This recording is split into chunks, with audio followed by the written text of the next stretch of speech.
बहुत दिनों से इंतजार था इस भर्ती का। देखो भर्ती फाइनली आ चुकी है और अच्छी खासी पोस्ट में भर्ती आई है। बहुत सारे लोग इंतजार में थे, तो उनके लिए गोल्डन चांस ही रहेगा। पुलिस अवर निरीक्षक यानी पुलिस सब इंस्पेक्टर जिसको बोलते हो, पुलिस उप निरीक्षक भी बोला जाता है। और रिक्तियों की संख्या वेतनमान लेवल 6 में आएगा ये। और यहाँ पर 1275 टोटल पद रखे गए हैं। बहुत ही बड़ी जॉब है ये। अच्छा खासा पोस्ट में रिक्वायरमेंट निकाला गया है। बहुत ही इसका सिलेबस दिखाएंगे आपको। बहुत ही हल्का सिलेबस दिया गया है दोस्तों, आराम से इसको क्वालिफाई आप कर सकते हो। अब देखिए यहाँ पर जो क्रूशियल डेट होता है, यानी आप फॉर्म कब से भर पाओगे, तो यहाँ पर ये चीज़ बताया गया नियुक्ति के लिए 5 तारीख 5 अक्टूबर से जो फॉर्म है वो स्टार्ट अपना हो जाएगा। यहाँ पर आप देख सकते हैं डेट को। आपका जो 5 अक्टूबर है, आज कौन सा डेट हो गया, अभी आपको जो है तो 2 तारीख हो गया। 5 अक्टूबर से आपका फॉर्म जो है स्टार्ट हो जाएगा। तो आप इस कोशिश करना कि 2 से 3 दिन बाद यानी 5 से लेकर 10 तारीख के बीच में अपना फॉर्म जो है तो आपका भर जाना चाहिए। इसके बाद यहाँ पर देखोगे कि बहुत सारी चीज़ यहाँ पर दी गई है। अच्छी खासी पोस्ट में भर्ती निकाली है। इसका सिलेबस की मैं बात करता हूँ आगे चल के। और योग्यता की अगर बात करता हूँ तो इसमें क्या एजुकेशन क्वालिफिकेशन रखा है, देख सकते हो यहाँ पर। ये पूरा आपको बताया गया है कि आपका जो शैक्षणिक योग्यता है वो 1/8/2023 तक, यानी 1 अगस्त 2023 तक आपको विश्वविद्यालय से, किसी भी विश्वविद्यालय से, चाहे आप कोई भी स्टेट के हो, सभी फॉर्म डाल सकते हैं।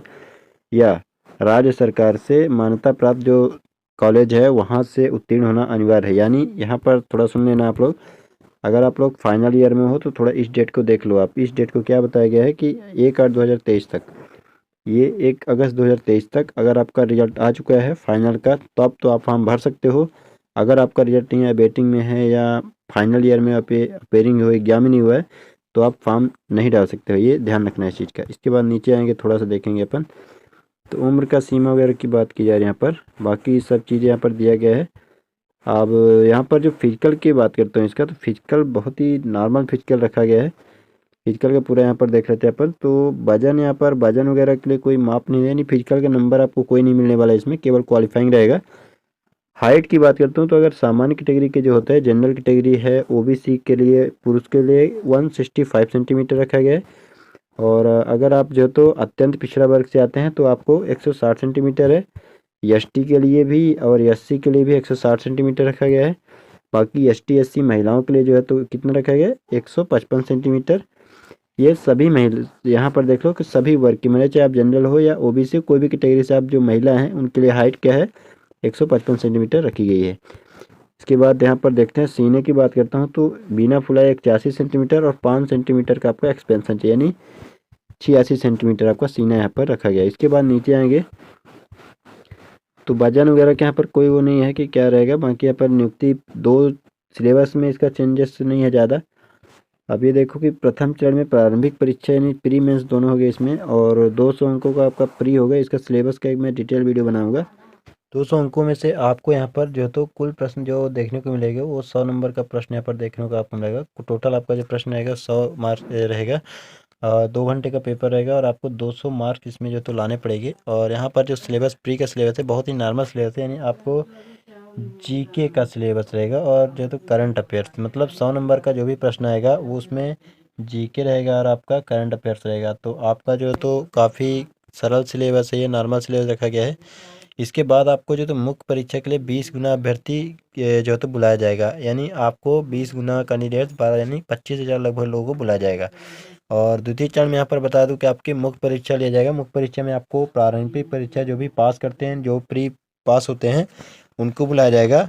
20 गुना में आपका नाम होगा, यानी 1200 पोस्ट है तो लगभग 24,000 कुछ पोस्ट में आपको बुलाया जाएगा। अगर आपका नाम आता है तो आप जो है तो मेंस दे सकेंगे। और मेंस में आपका 2 पेपर होंगे, जिसमें आपको बता दूं कि 2-2 घंटे का दोनों पेपर अलग अलग होगा और अलग अलग शिफ्ट में होगा, मतलब एक ही साथ नहीं होगा। आपको थोड़ा टाइम दिया जाएगा, ब्रेक दे के बाद पेपर होता है।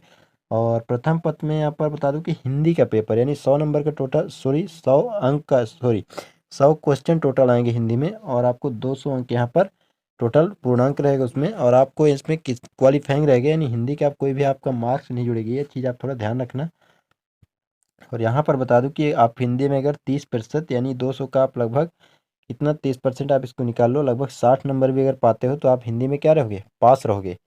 तो ये चीज़ थोड़ा आप ध्यान रखना है। हिंदी में आपको ज़्यादा मार्क्स भी करते हो, आपको 200 में 200 आएगा तो कोई मतलब नहीं है। हाँ, हिंदी में आप पास हो जाओ, 60 नंबर कम से कम आपको लाना ही है। नहीं, अगर 60 से कम आता है तो आप बाहर जो हो जाओगे, आपका कोई मतलब नहीं, चाहे आप वहाँ जो 100-200 का और पेपर हो, चाहे उसमें पूरे के पूरे क्यों ना आ जाए। तो आप ये कोशिश करना कि हिंदी में 60 से 70 नंबर कम से कम आ जाए क्वालिफाइंग नेचर के। इसका कोई मार्क्स यहाँ पर फाइनल मेरिट में नहीं जुड़ने वाला। नेक्स्ट यहाँ पर देखोगे तो एक और पेपर होगा जिसमें आपका क्या रहेगा, उसमें आपका जीके जीएस रहेगा। उसके बारे में थोड़ा यहाँ पर नीचे बताया गया है, उसको बता देता हूँ आपको। अब देखिए द्वितीय प्रश्न पर यहाँ पर बताया गया आपको, एक देख लो इसको, यहाँ पर बताया गया है। इसका भी आपको 2 अंक 2 घंटों का पेपर रहेगा ये। और इसमें जो तो सामान्य अध्ययन यानी जीके आपका रहेगा, सामान्य विज्ञान साइंस रहेगा, नागरिक शास्त्र आपको पता होगा कि संविधान से क्वेश्चन आएंगे, और भारतीय इतिहास से क्वेश्चन आएगा, हिस्ट्री से क्वेश्चन आएगा, और यहाँ पर जियोग्राफी से क्वेश्चन आएगा, गणित रहेगा आपको, और रीजनिंग रहेगा। ओवरऑल अगर सिलेबस देख रहे होगे आप तो सिलेबस इतना ज़्यादा कठिन नहीं है, बहुत ही नॉर्मल सिलेबस रखा गया है। बस थोड़ा जीके का लेवल इसमें थोड़ा सा बढ़ा हुआ होता है, थोड़ा अच्छे से आपको पढ़ना पड़ता है। बाकी यहाँ पर देख सकते हो कि इंग्लिश इसमें नहीं रखा गया है। यानी जो हमारे गांव वगैरह के रहते हैं, जिनको थोड़ा इंग्लिश वीक रहता है, हिंदी मीडियम जो पढ़े रहते हैं, वो इस एग्ज़ाम को बहुत ही आसानी से क्वालिफाई कर सकते हैं। थोड़ा सा आपको जीके जीएस में मेहनत करने की ज़रूरत रहेगी, हिस्ट्री वगैरह आपको अच्छे से पढ़ना पड़ेगा, लेकिन बहुत ही बड़ी अपॉर्चुनिटी है, बहुत ही अच्छी पोस्ट है। 2 घंटे का पेपर ये रहेगा। बाकी यहाँ पर थोड़ा सा नीचे आएंगे, देखिए माइनस मार्किंग की अगर बात करता हूँ तो माइनस मार्किंग इसमें रहेगा, प्री में भी रहेगा और मेंस में भी रहेगा। तो कितना माइनस मार्किंग आएगा, 0.20। यानी आप अगर 5 क्वेश्चन गलत करते हो तो आपका छठवां क्वेश्चन अगर आपने सही किया है तो उसमें से 0.20, यानी लगभग उसका आपको कितना मिलेगा, 0.80 नंबर ही मिलेगा एक नंबर में। अगर आपको एक नंबर उसमें मिलना था, लेकिन आपको 5 प्रश्न आपने गलत कर दिया, तो आपको छठवें प्रश्न में आपको 0.20 नंबर आपका काटा जाएगा, यानी 1/5 का यहाँ पर निगेटिव मार्किंग रखा गया है। इसके बाद यहाँ पर बात करूँ तो ये सब बताया गया है कि आपको मेंस जब से आप लिखते हो तो आपको 6 गुना जो हो तो फिजिकल के लिए बुलाया जाएगा, ठीक है। और फिजिकल तो बता देता हूँ आपको, थोड़ा फिजिकल के बारे में बताया। तो फिजिकल बहुत ही नॉर्मल रखा है इनका। फिजिकल में देखिए आपको 3 क्राइटेरिया रखा गया है, जिसमें आपको सबसे पहले तो फिजिकल में क्या होगा, आपका दौड़ होगा। दौड़ यहाँ पर देख लीजिए आप, दौड़ कितना रखा गया है, तो दौड़ यहाँ पर 1.6 किलोमीटर यानी 1 मील रखा गया है, जिसमें आपका टाइम कितना रहेगा, 6 मिनट 30 सेकेंड, ये पुरुषों के लिए रहेगा। बाकी इसके बाद अगर आप ज़्यादा समय लेते हो, एक भी सेकंड, तो आपको बाहर कर दिया जाएगा, आप असफल हो जाएंगे। और महिलाओं की अगर बात करूँ तो 1 किलोमीटर आपको दौड़ा जाएगा, जिसमें आपको 6 मिनट का टाइम दिया जाएगा, ठीक है। ये ध्यान रखना, बहुत ही कम टाइम। सॉरी, यहाँ पर फिजिकल ज़्यादा कठिन नहीं है, बहुत नॉर्मल फिजिकल रखा गया है। क्योंकि आपको पता हो कि आर्मी में क्या है कि 5 मिनट के लगभग ही टाइम दिया जाता है, इससे ज़्यादा टाइम नहीं दिया जाता है। तो बहुत बड़ी आराम से फिजिकल क्वालिफाई कर लोगे आप। इसमें ऊंची कूद होता है और लंबी कूद होता है और गोला फेंक होता है। यहाँ पर ऊंची कूद की बात करता हूँ तो बहुत ही नॉर्मल चीज़ें हैं, बहुत ही आराम से यहाँ पर लोग क्वालिफाई करते हैं। न्यूनतम यहाँ पर 4 फीट आपको कूदना ही पड़ेगा। पुरुषों की बात कर रहा हूँ, अगर इससे कम कूदते हो तो आप बाहर हो। और महिलाओं में अगर आप कम से कम तो 3 फीट कूदना पड़ेगा, इससे कम नहीं कूदना है, कम से कम इतना कूदना पड़ेगा। और लंबी कूद की बात करें तो लंबी कूद में भी सेम है। लंबी कूद में पुरुषों के लिए यहाँ पर देखते हुए आप, पुरुषों के लिए कितना रखा गया है, तो 12 फीट, कम से कम आपको 12 फीट कूदना ही रहेगा। बाकी यहाँ पर महिलाओं की बात करें तो 9 फीट, कम से कम इससे कम अगर कोई कूदते हैं तो वो फिजिकल में क्वालिफाई नहीं कर पाएंगे, यानी उनका जो तो आगे उनका नंबर नहीं जुड़ने वाला, कुछ भी वो बाहर हो जाएंगे। और यहाँ पर ध्यान रखना है कि फिजिकल का कोई मार्क्स नहीं है, आपको केवल क्वालिफाइंग नेचर के रहेगा। अब एक गोले फेंकना पड़ेगा, गोला 9 फीट से कम नहीं कूदना है, ये तो मान लो लॉन्ग उसका हो गया। थोड़ा सा यहाँ पर गोले की बात करते हो तो गोले में देख लो आप, पूरा डिटेल में बताया गया है गोला कितना रहेगा। तो गोला यहाँ पर 16 पाउंड का गोला रहेगा। 16 पाउंड में आपको कितना रहेगा, 16 पाउंड में कम से कम आपको पुरुषों की बात करते हो तो 16 फीट कम से कम आपको फेंका जाएगा। लोग यहाँ पर नॉर्मल ही 19-20 फीट फेंक लेते हैं, बहुत ही कोई पहली बार करे तो भी आराम से 15 से 16 फीट फेंक लेते हैं। महिलाओं में देखिए तो आपका गोला हल्का ही रहता है, 12 पाउंड का रहेगा, और उसमें 10 फीट आपको कम से कम फेंकना रहेगा, है ना। तो बहुत ही नॉर्मल चीज़ें को दिया गया है। बाकी यहाँ पर इसके बाद आपका फाइनल मेरिट बन जाएगी, तो लगभग सभी चीज़ों को डिस्कस कर लिया है अपन ने। और यहाँ पर आवेदन प्रक्रिया 5 तारीख से स्टार्ट हो जाएगी, तो आप फटाफट जितना जल्दी हो तो 5 अक्टूबर से अपना फॉर्म डाल दो, ऑनलाइन ही सब कुछ है। एग्ज़ाम डेट बहुत ही फास्ट रहेगा, एग्ज़ाम डेट बहुत ही जल्दी हो गया इनका। अब फाइनली मैं बात करता हूँ, देखिए जो भाई हमारे अदर स्टेट के हैं, क्या वो फॉर्म डाल सकते हैं, तो यस आप फॉर्म डाल सकते हो। और क्या आप ग्रेजुएशन फाइनल ईयर में हो, आपका रिजल्ट एक आठ 2023 अगस्त तक नहीं आया तो आप डाल सकते हो, तो आप नहीं डाल सकते हो। और अगर आपका फाइनल हो गया है, चाहे वो किसी विषय से, बीएससी बीए कुछ भी है, तो आप फॉर्म डाल सकते हो। आप कोई भी स्टेट से हो फॉर्म डाल सकते हो।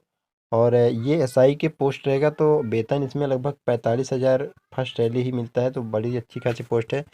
और क्या ये एग्ज़ाम कठिन, तो ये एग्ज़ाम कठिन ही है। अगर आप थोड़ा अच्छे से पढ़ते हो तो कहीं न कहीं आप आराम से एग्ज़ाम फाइट कर जाओगे। इसका कट ऑफ ज़्यादा नहीं आता है, लगभग 150 के अराउंड कट ऑफ जाता है इसका, यानी 75% ओवरऑल आपको स्कोर करना रहेगा। ये कौन सा है, ये लास्ट मेंस का जो मैंने आपको बताया जीएस वगैरह पेपर होगा उसका मेरिट आपको जुड़ेगा। बाकी आपका प्री वगैरह सब क्वालिफाई नेचर का है।